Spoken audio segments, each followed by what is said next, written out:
Let's solve this differential equation in the concept of separation of variables. So we are going to, our goal here is just to simply look into a situation where we separate the variables, specifically x and y, and we look into a specific solution in terms of y as an equation.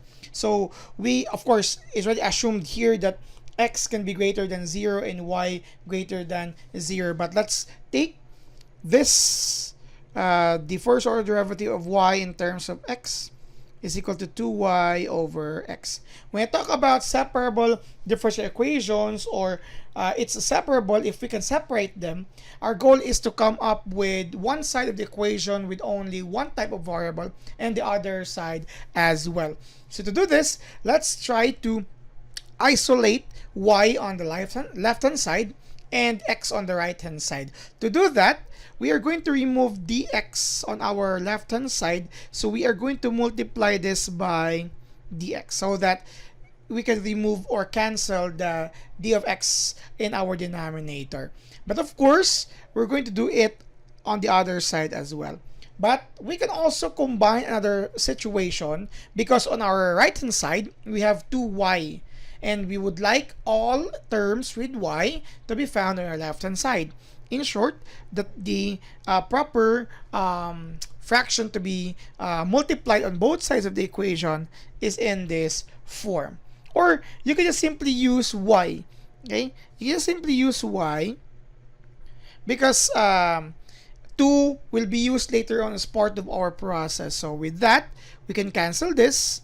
We can cancel y. So you will have dy over y is equal to 2 over x dx. This time, we have now separated the variables y on one side of the equation, specifically left-hand side, and x on the right-hand side. Now, since our goal here is to solve, let's try to integrate both sides of the equation. So you have here the integral of dy over y equal to the integral of 2 over x and dx. We can actually do it like this. Integral of 1 over y dy is equal to, moving out the constant 2 as I mentioned earlier, 1 over x dx. The integral of 1 over y is just equal to the natural logarithm of the absolute value of y. Of course, we'll have plus c, but let's do it on the other side. As we have here twice, the integral of 1 over x is the natural logarithm of the absolute value of x, and then you will have here plus c. Of course, you can also have plus c here, or c sub 1 and c sub 2, but you are going to move everything on the other side and still assume the result of combining c sub 1 and c sub 2 as just simply c. So nevertheless, let's just simply stick to what we did earlier. Take note that the absolute value of y can be just written as y. So let's just do it like this. Twice the natural logarithm of x and then plus c.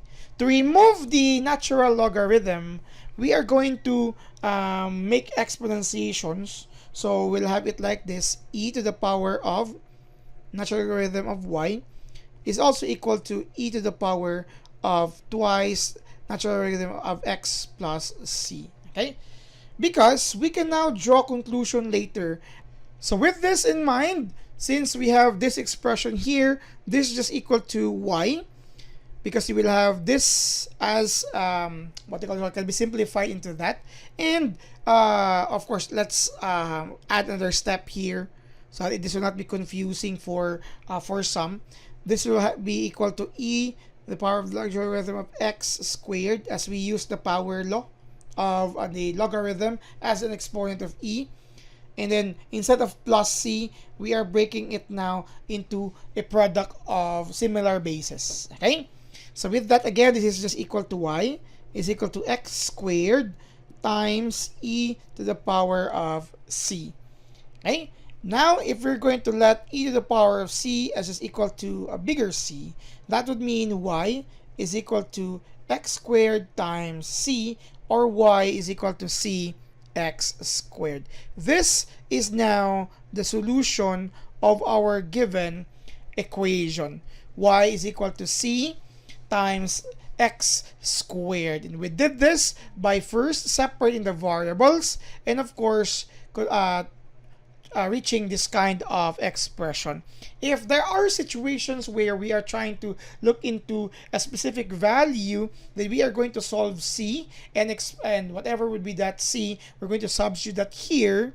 But since here there's no details as to that, this is the end product of our process. Thank you very much for watching.